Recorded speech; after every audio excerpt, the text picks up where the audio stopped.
Hello and welcome to this three-day workshop for the Sharjah Architecture Triennial, Mumbai Offsite, called Architecture Otherwise, curated by Vaijanti Rao and co-curated by Tao Tawengua. Unfortunately, he was not able to make it here.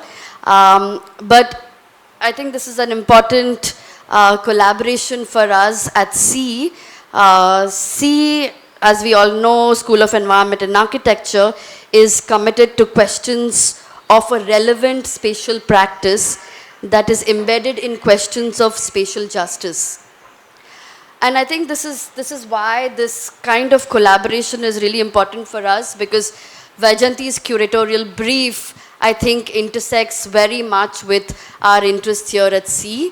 And in some ways, the people, the participants here, if we see who have gathered here for this three-day workshop, are different from our architectural practitioners otherwise. So this idea of architecture otherwise is something that is extremely important for us. And I think we'll see the conversations that go on. And I think for us, it's also important to be able to gather a group of peers who are thinking together. And because it's no longer possible to work in silos. And if we have to develop a practice that is a non-extractive practice, a practice that is socially relevant, I think it's really important to build completely different models of practice today.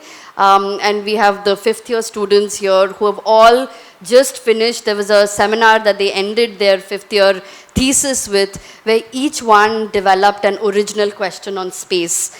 And I think this is where we encourage every student to hold on to a long durée question, which then becomes their practice. So, and then the projects that they do become series of moments in that practice. So I think this is a important confluence for us, this kind of collaboration with the Sharjah Architecture Triennial, but with this brief and also this collective that we have here today. So with that, I'm going to introduce the first panel, which is an introduction panel. And on that panel, we have we'll begin with Mona El Musfi, who's at the helm of the Sharjah Architecture Triennial.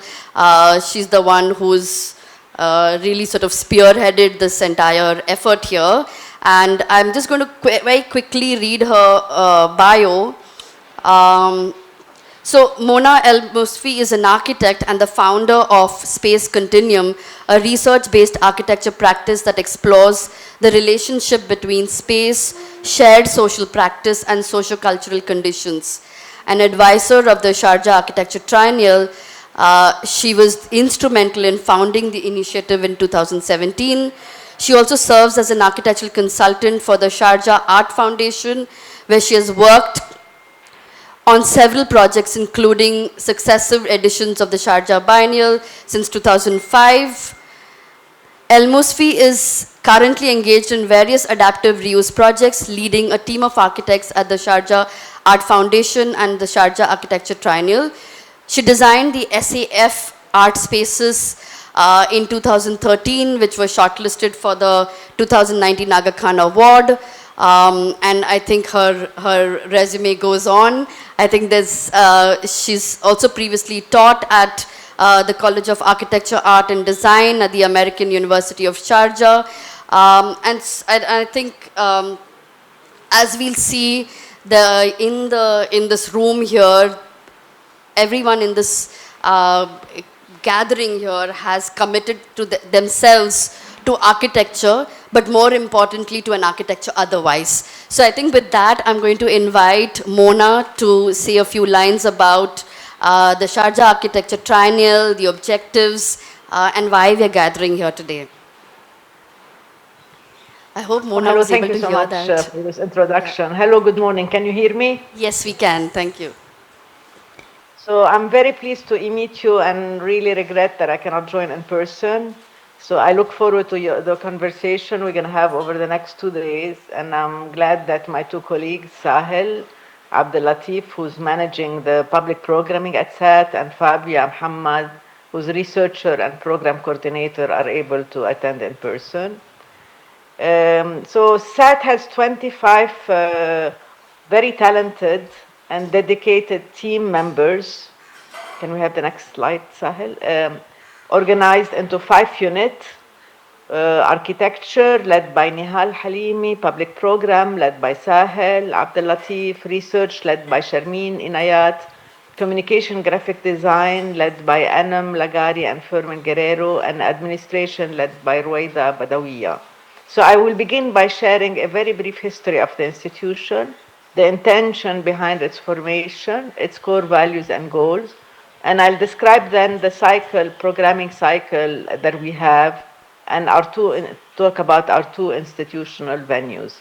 Then my 2 colleagues will present key institutional initiatives that can offer a more tangible view of what programming, type of programming and exchanges we have with our various audiences. So the SAT is a public institution based in Sharjah. It was founded in 2018 by Khalid Al-Qasimi. He passed away a year later, and since then the institution has been chaired by Hur Al-Qasimi. We have completed 2 programming cycle with 2 international editions, and our 3rd edition is planned for November 2026, curated by Vigente Rao and Tao Tabengua.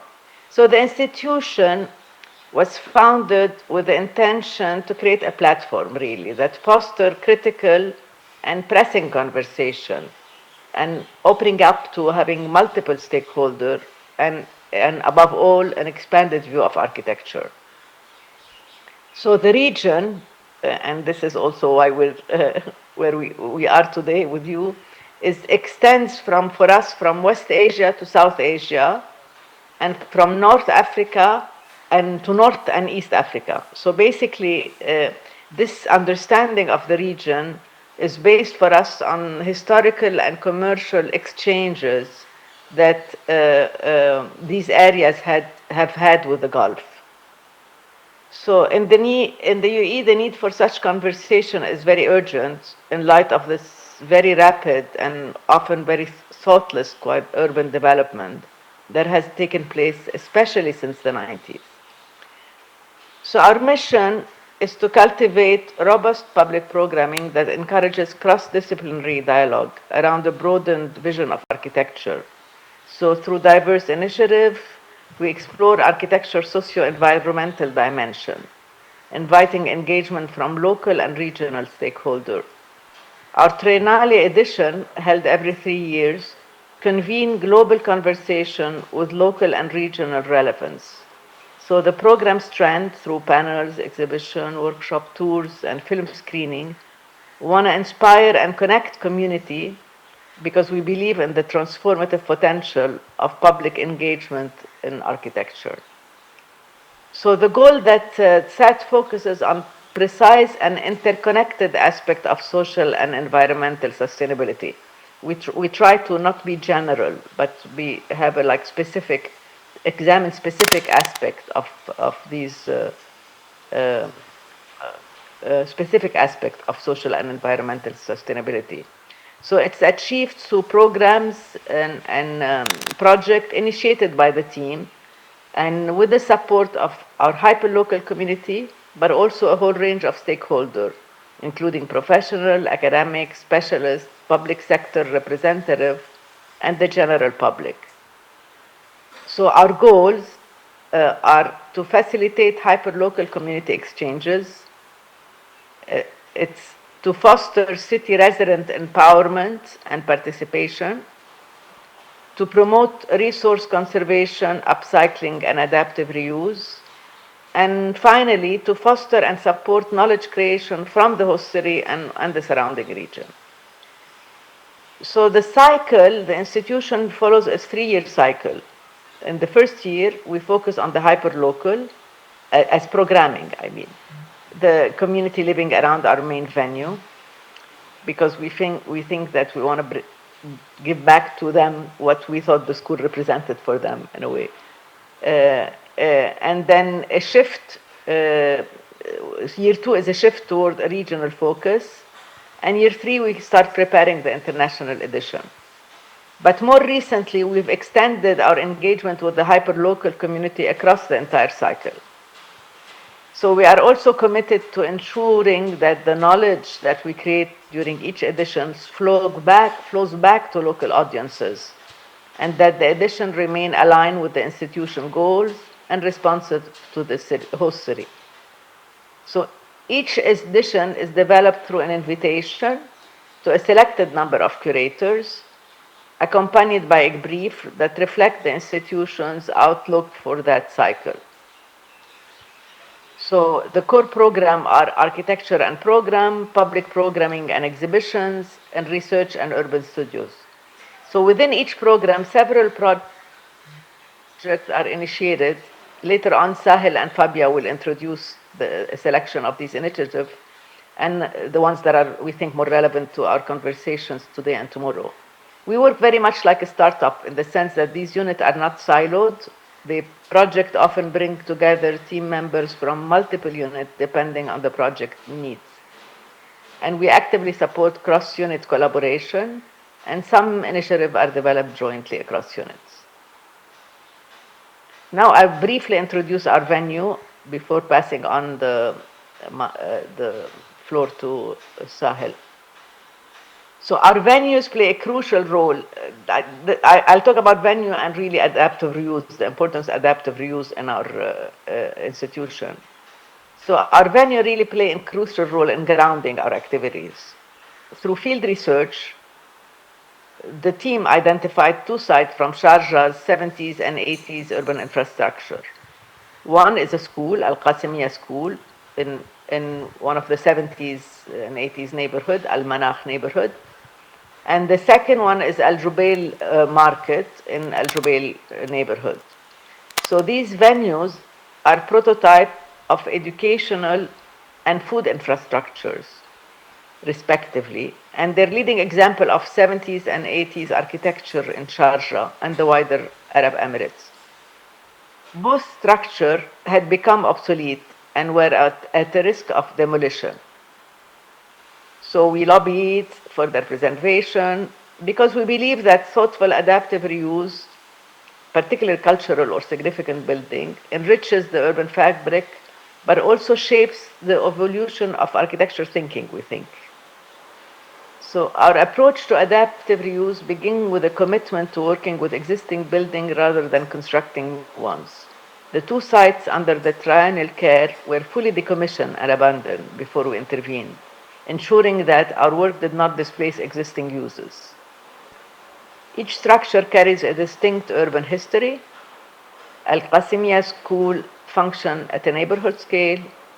It was originally built as a public school. It was part of a prototype system designed by a Lebanese architecture firm, Khatib Al-Alami. And there are more than 40 similar such schools across the UAE. So its introverted form, it's a little bit tucked away behind boundary walls, reflect educational priority of its time. Whereas the vegetable market, by contrast, belonged to the scale of the entire city. It was once a key component of Sharjah's food infrastructure until its decommissioning around 2015. Our strategy foregrounds the conversation of embodied energy, the historical layering present in the structure, and a collective design methodology. Although we have not yet fully tested the hypothesis of deep user-driven transformation, our ongoing work explores this through spatial adaptation and program-based intervention that invite users into the decision-making process. So adaptive reuse is a core activity for SAT.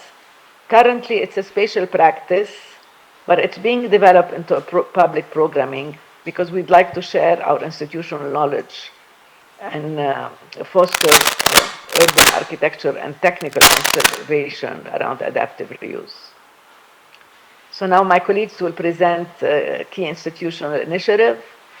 Sahil will speak about Al-Manakh Spaces, a program that is very dear to us and one conceived as an ongoing conversation with the community living around the site. And Fabia will present Living Continuity, a research initiative that fosters city resident empowerment and participation. Sahil will then introduce the Journey into Architecture Archive, initiative that focuses on supporting knowledge creation in the surrounding region. Thank you so much. Sahil? Thank you, Mona. Can you hear me? Yeah. Yes. So I will talk about the Almanac Spaces initiative. Can you all hear me in the back? No.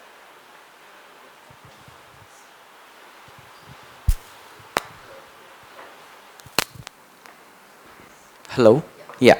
I will talk first about the Almanac Spaces initiative. The Almanac Spaces is named after the neighborhood where our school and primary venue is located. That's the neighborhood of Almanac. The Almanac Spaces program was created to meaningfully engage with the hyperlocal community within walking distance of our main venue, that is the Al Qasimiyya School. Our approach began with the simple gesture of opening the school's old football field and transforming it into an accessible communal space. Through conversations with residents and consultation with external partners in the city, the space gradually evolved into a small experimental biofarm. From the onset, the intention behind the farm was to not only create a farm, but to use it as a tool for social and cultural exchange.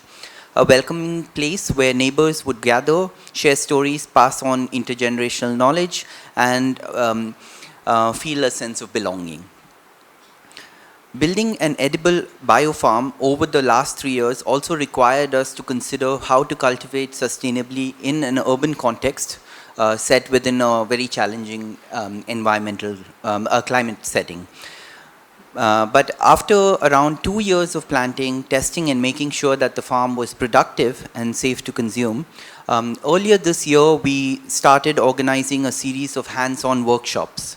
And as part of these hands-on workshops, we are trying now to extend the farm, but with much more active engagement with the community around us. In these workshops, we share kind of learnings from our farming practices, and keep in mind that it is always done in an environmentally sensitive way. Alongside with farming activities, depending on the season, we also host other smaller social and cultural gatherings. Most of this is centered around plants, food, stories, and shared kind of histories. Over time, these exchanges have helped nurture a genuine sense of community around the farm. And as familiarity with the spaces, both of the farm and related to the farm, grows with our kind of neighborhood community, we see that these residents are participating in other activities that are run as part of the triennial. An encouraging sign of deeper and long-term engagement with the community around us. Here I'll just flip through some images that show the kind of the progress of the farm.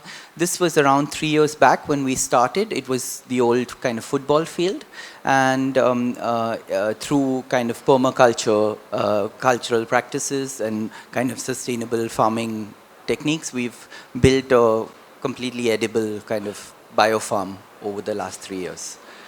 Yeah. Now we will move up a little bit in scale, but still stay within kind of the local engagement of SAT, and we will talk about the research initiative. I will hand it over to my colleague Fabia. Hi everybody, good morning, and thank you so much for offering this space to share our work. I represent the SAT Research and Civic Engagement Unit. We are a core unit of the institution that supports critical inquiry on socio-urban issues, and we aim to foster very interdisciplinary and multi-stakeholder participation. The unit is led by Sharmeen Inayat. She is the Research and Urban Programs Curator, and supported by myself as the Research and Program Coordinator. I'll briefly introduce two ongoing streams of work out of our three that we've been doing, and their related programming. It's the living continuity and collective practice. So living continuity, it's a long-term collective inquiry into the challenges and potential of working towards a very socially and ecologically just future.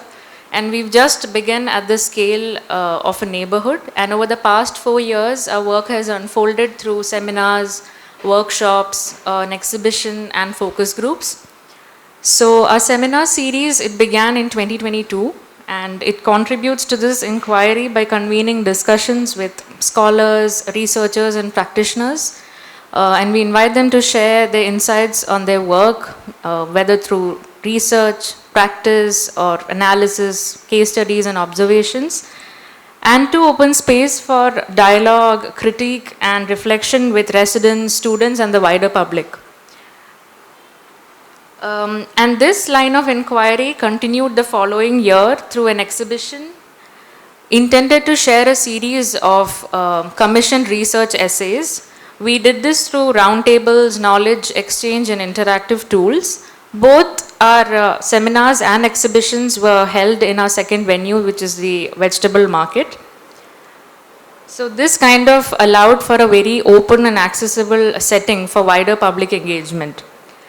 In 2024, we invited residents from different neighborhoods in Sharjah. We invited them to our school to attend closed focus group sessions. So they were invited to share their daily aspirations, express their concerns and aspirations for the city.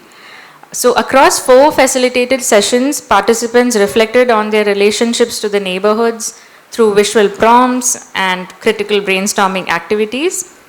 We also tested tools that we had developed through publication commissioned essays, including glossary cards that unpacked key socio-urban concepts in the top 8 spoken languages in Sharjah, and also a kit of parts that was created in collaboration with an architect, Marcos Parga, and a toolkit that was co-developed with Beatrice itself. So this allowed residents to really think critically about the spaces that they inhabit, spatialize their ideas, and map their connections to the neighborhood that they are living in. Earlier this year, we also conducted 2 urban workshops, and this was led by invited artists and researchers who introduced tools from their own practices, such as writing and documenting material traces and collecting objects, to support residents in really critically engaging with the neighborhood while we are situated there, which is the vegetable market that you see, and to also reflect on our roles as urban dwellers in this really evolving economical and social landscape. Our second stream of work is a collective practice. So this also we began in 2024. It's an ongoing community building program. It brings together scholars, activists, and community volunteers and residents who really share a common interest for improving urban conditions. So through roundtables, our program holds really a space to exercise alternative approaches to research through, and also create knowledge through literature and lived experiences. And we held 4 reading groups and 4 roundtable discussions. Our reading groups were exploring ways of resistance through the book Palestinian Walks by Raja Shahade, and our discursive sessions were around the topics of community organizing in cities around issues of animal welfare. So we are currently now working towards our first publication, which is really a culmination of our first phase of living continuity, and will be released in the beginning of 2026. Thank you. Okay, so we move on with one last example of a program, but this one is at a slightly larger scale, at a regional scale in terms of its inquiry. This initiative is so far been run under the title Journey into Architectural Archives. And this program was conceived to really generate knowledge of the region from within the region itself.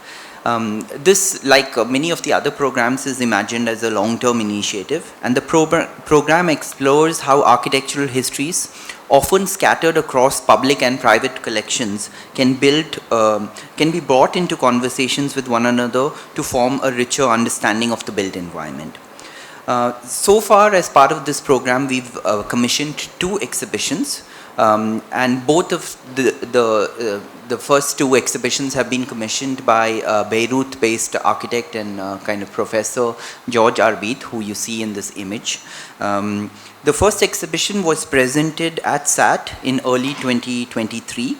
And the second exhibition is right now in kind of research and production phase, and hopefully will open in early next year, around April. Each one of these exhibitions kind of explored architectural archives and collections in 3 cities. Because of George's own kind of curatorial lens and his kind of extensive network and research background, these exhibitions are focusing more on cities in the Arab world. In the first exhibition, there were 3 cities that were represented. That was Beirut, Cairo, and Rabat in Morocco.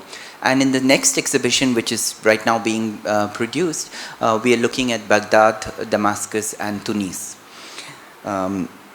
The exhibitions not only highlight significant archival findings, but also present models of unbuilt projects.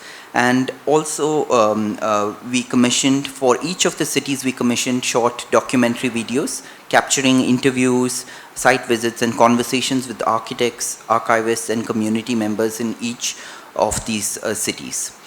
Together, these components create an accessible entry point into the region's architectural memory, revealing how histories are presented, interpreted, and continuously reshaped. As a regional program, Journey into Architectural Archive aims to spark long-term inquiry and dialogue, encouraging new research while strengthening connections between institutions, practitioners, and local communities. To end this presentation, I will just run through some images of interventions that the Triennial has done in the city itself. We already saw how the different spaces of the main venues are being used, but beyond the 2 principal venues, which are from this kind of 70s and 80s layer of the city, some installations have also been embedded within the urban fabric of Sharjah. This was one project intervention that was done by an architecture group called Dogma. It's a platform, it's like an open platform that is right now kind of programmed, kind of self-programmed by the neighborhood in which it sits. These are some other examples of kind of installations in different parts of the city. This one was in an industrial neighborhood. And these are examples from the last edition of the Triennial, that was in 2023, a project in an abandoned kind of or mid-construction mall site that has laid abandoned for a while. This was in the old slaughterhouse of the city. And lastly, I'll show you this project called the Concrete Tent. This is a little bit outside the city in a small town called Madam.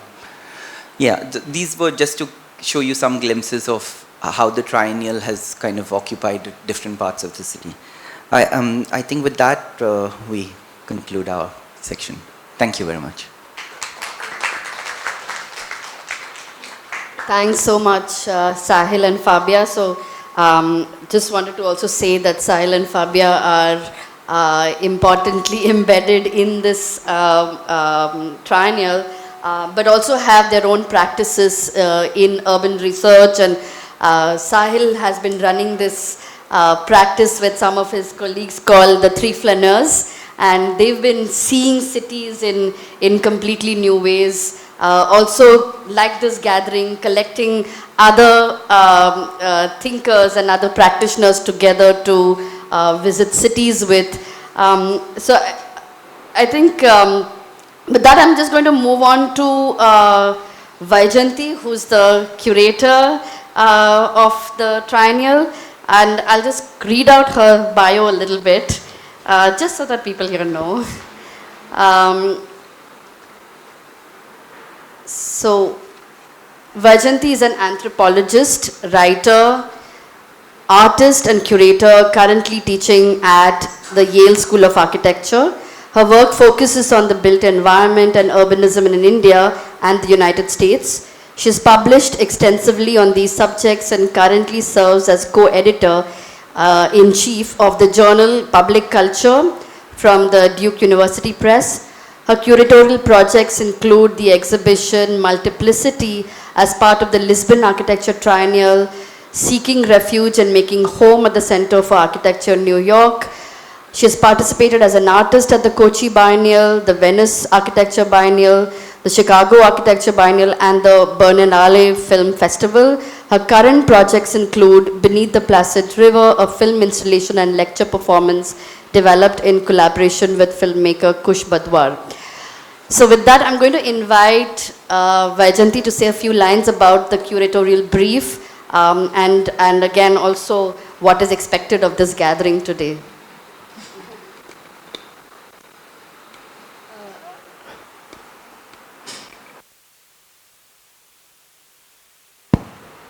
Thanks everyone. Thanks Rupali especially for coordinating this and bringing this great group together at such short notice.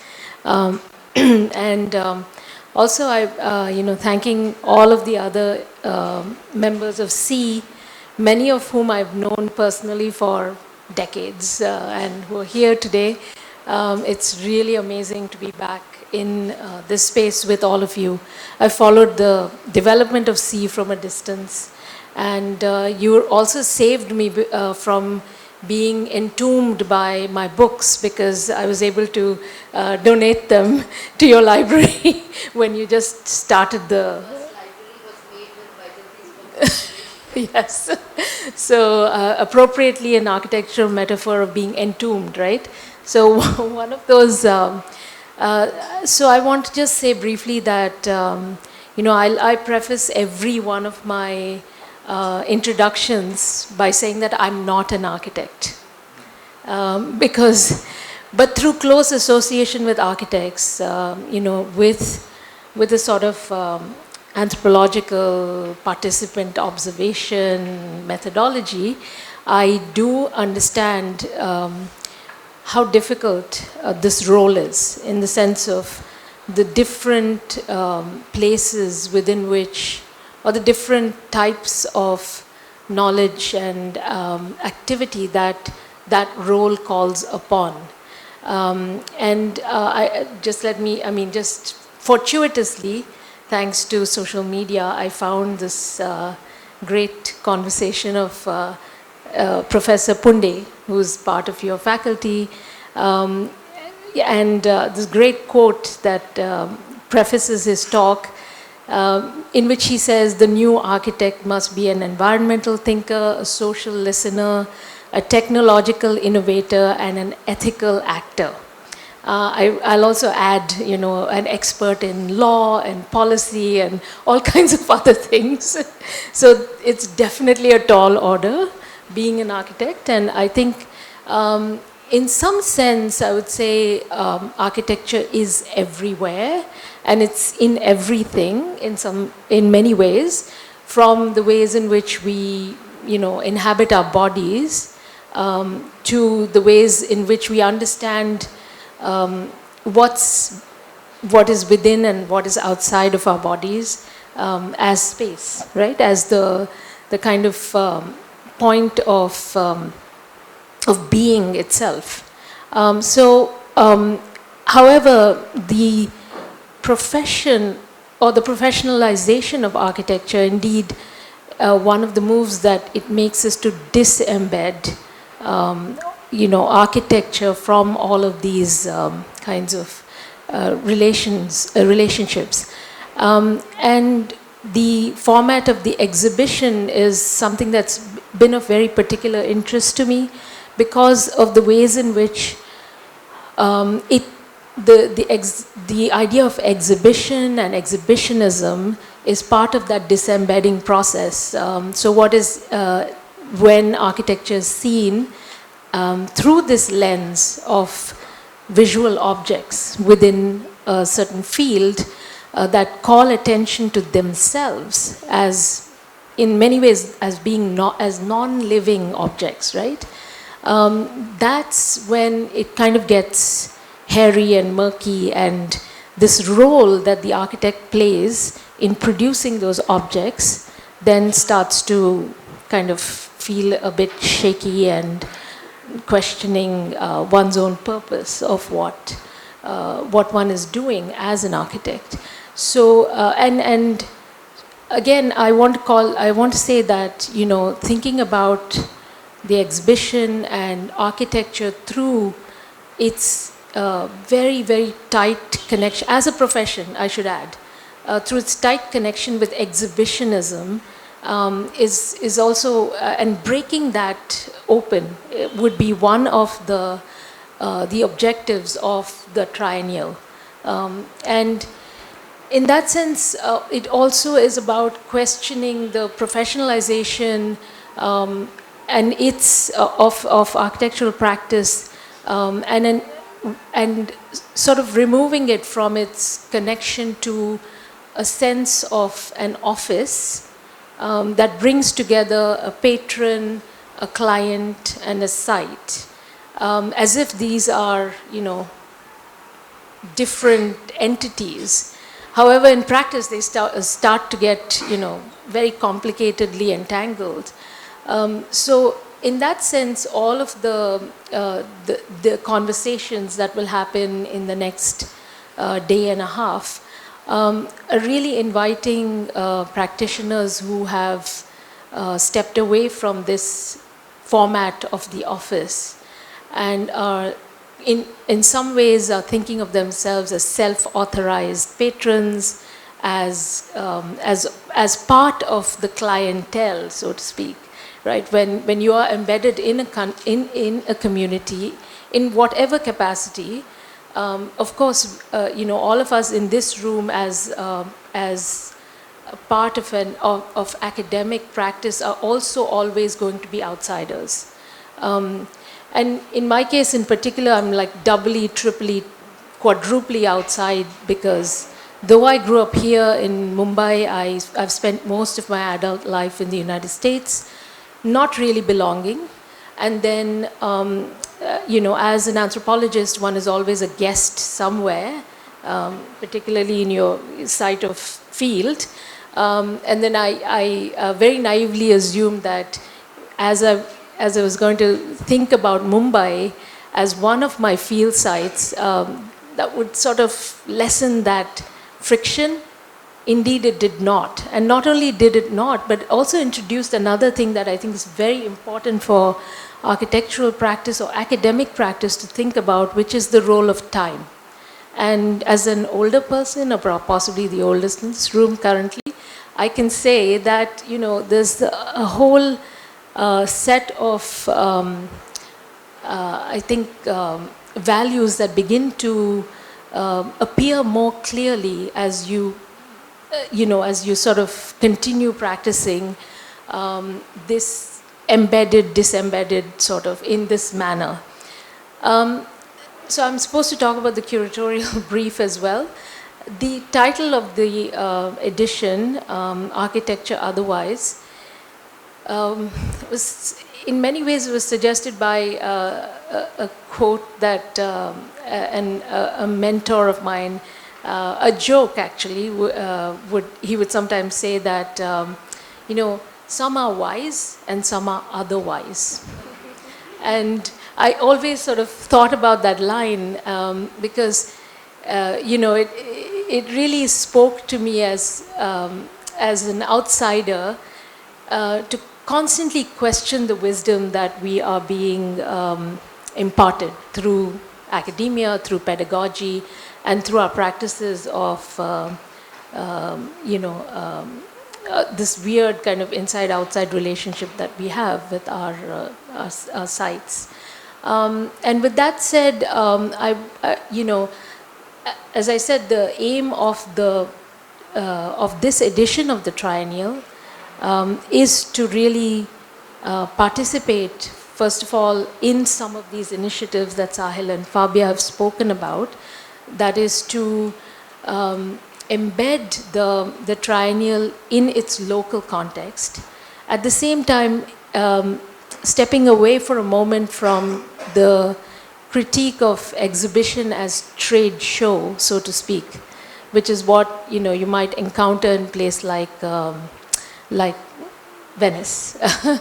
um, but taking advantage of the fact that the Gulf is this region that is incredibly cosmopolitan and that draws upon as Mona mentioned, upon a region that is adjacent to it, that has shared historical ties with it.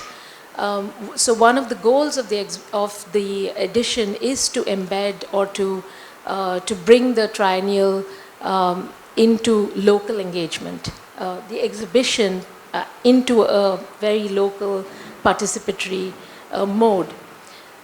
So many of the projects that we've been thinking with over the past year have this quality of being not installations so much as programs, as initiating things that might have an afterlife, a sustainable afterlife. And the other aspect of the triennial is also that we want to find a way of broadcasting beyond the space and time of Sharjah in multiple ways. And by that, because of the world that we live in today, which is incredibly connected through various forms of technology, we're also exploring various methods of bringing the triennial outside of that physical time and space. And I'll readily admit that it is an open-ended experiment, of which this gathering is one kind of moment, I should say. And it's because of its nature, because most of our colleagues could not travel to Mumbai, we recognize that, the practices whose work will be shown in Sharjah will also have the desire to share the collective that they become a part of in Sharjah with their worlds. And so how do we do that? So media also becomes a very important aspect of this, this edition. With that said, I will also leave you with one last thought about practicing this form of being an outsider, of embracing it, but also of being, of thinking of oneself as a guest, which is, I think, very, very important in a world that is so interconnected. How can one be, both, how can one be a hospitable host, as well as how can one be, not a grateful guest, but a guest who, who leaves a certain kind of trace each and every time. So in that sense, I invite all of you to, think about the exhibition or the edition through these lenses, and to, become part of it, as it were. Thank you. Thank you, Vajanti. So I'll end with also saying very, very briefly what we are gathering here for. And so for this, we have invited spatial practitioners from various walks of life to share their engagements with the wider cultural landscape of art and aesthetics. And by aesthetics, I really kind of mean the full spectrum of how we are to live in this world today. Architecture and urbanism, economy and environment, and society and politics. So that's really kind of, this group is in some ways engaged with multiple coordinates of these. The workshop hinges around the question, what are the key learnings and realizations in the production of space for these participants today, and how do they envision its evolution in the coming years? So with that, we'll end this introductory session, and I'm going to invite the host of the next panel, Prasad Khanolkar, Prasad Khanolkar and Richa Shah. Prasad Khanolkar is, and Vastavikta Bhagat. Prasad Khanolkar is a deeply committed urbanist, but also his research also intersects with new questions of the environment and how they work out with questions of the urban.